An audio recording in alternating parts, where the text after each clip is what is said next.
Hello and welcome everyone to class 10th English class. We are doing chapter 4th from the diary of Anne Frank of your first flight book, and now I am on page number 51 of your book and I will start reading from this page.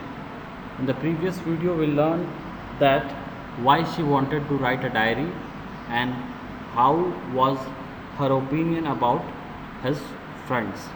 So now we will move ahead of the story. So I'm going to start from page number 51, the first para. Okay, so let's get started. Since no one would understand a word of my stories to Kitty if I were to plunge right in, I would have better provide a brief sketch of my life, much as I dislike doing so.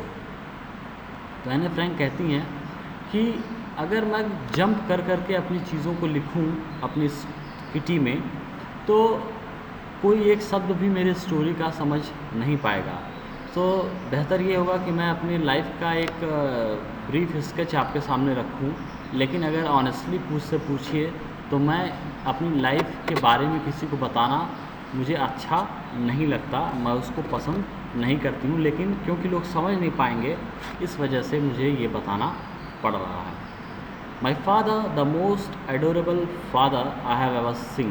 तो शुरुआत करती हैं वो अपने पापा से, कहती हैं कि मेरे पापा बहुत ही प्यारे, बहुत ही लविंग पापा अब तक मैंने नहीं देखा है। Did not marry my mother until he was 36 and she was 25। और पापा के बारे में अपनी बताती हैं कि उन्होंने माँ से शादी नहीं की थी जब तक कि वो 36 साल के नहीं हो गए थे और जब तक माँ 25 साल की नहीं हो गई थी। My sister Margot was born in Frankfurt in Germany in 1926। इनकी सिस्टर का जन्म हुआ था 1926 में जर्मनी में, जिनका नाम था मैरगॉट। आई वॉज बॉर्न ऑन 12 जून 1929। और इनका जन्म एने फ्रैंक का जन्म 12 जून 1929 में हुआ था।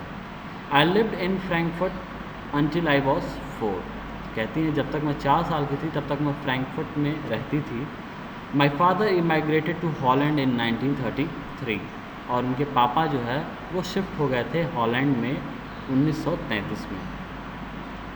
माई mother Edith Hollander Frank went with him to Holland in September while Margot and I were sent to Aachen to stay with our grandmother। एने फ्रैंक बताती हैं कि उनकी मम्मी और उनके पापा दोनों जो है हॉलैंड सितंबर में एक साथ शिफ्ट हो गए थे। मतलब माँ जो है सितंबर में हॉलैंड चली गई थी अपने पापा के पास, एने फ्रैंक के पापा के पास, अपने हस्बैंड के पास वो चली गई थी। और मैरगॉट और एने फ्रैंक इनको एचन भेज दिया गया था अपने दादी के साथ रहने के लिए। Margot went to Holland in December and I followed in February. और फाइनली मैरगॉट को भी हॉलैंड जाना पड़ा दिसंबर में, और फिर नेक्स्ट फरवरी में एने फ्रैंक भी जो है हॉलैंड चली गई। When I was plonked down on the table as a birthday present for Margot. और वो कहती हैं कि मैं फरवरी में जब जा रही थी तो मैं जो है टेबल पे मैरगॉट के लिए बर्थडे प्रेजेंट रख के गई थी। I started right away at the Montessori nursery school. वो अपनी पढ़ाई के बारे में बताती हैं कि उनकी पढ़ाई मॉन्टेसरी नर्सरी स्कूल से स्टार्ट हुई। I stayed there until I was 6। और 6 साल जब तक वो हुई, 6 साल की जब वो हुई तब तक वो वहाँ पे पढ़ रही थी। At which time I started in the first form. और उसके बाद वो फर्स्ट क्लास में चली गई। In the 6th form my teacher was Mrs Kuperus. और जब वो 6th स्टैंडर्ड में थी तो उनकी टीचर का नाम था Mrs Kuperus, the headmistress. और वो उस स्कूल की हेड मिस्ट्रेस भी थी। At the end of the year we were both in tears as we said a heartbreaking farewell.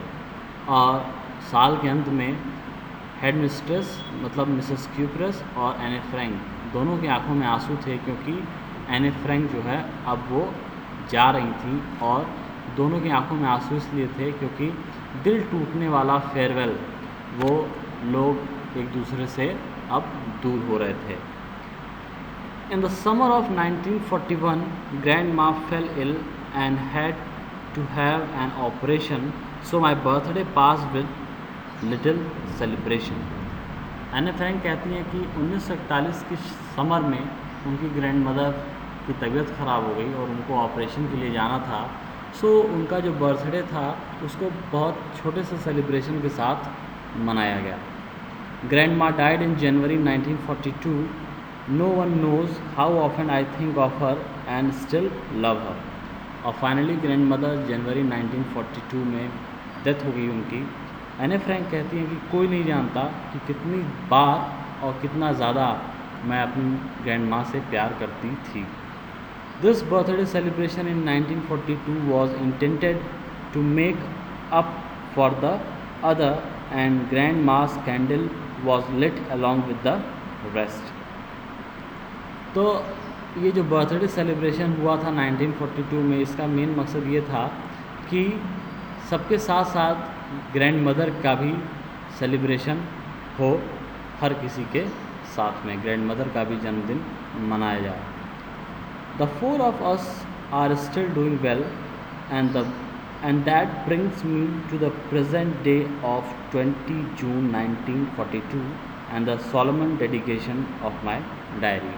और फाइनली कहती हैं कि हम चारों अभी तक अच्छे हैं, मतलब ये इनकी बहन, इनके फादर, इनकी मदर, ये सब अच्छे हैं अभी, और आज वो इस स्थिति में हैं, आज वो 20 जून 1942 की स्थिति में हैं, और अब उनका पूरा गंभीर रूप से वो डायरी लिखने के प्रति डेडिकेटेड हैं।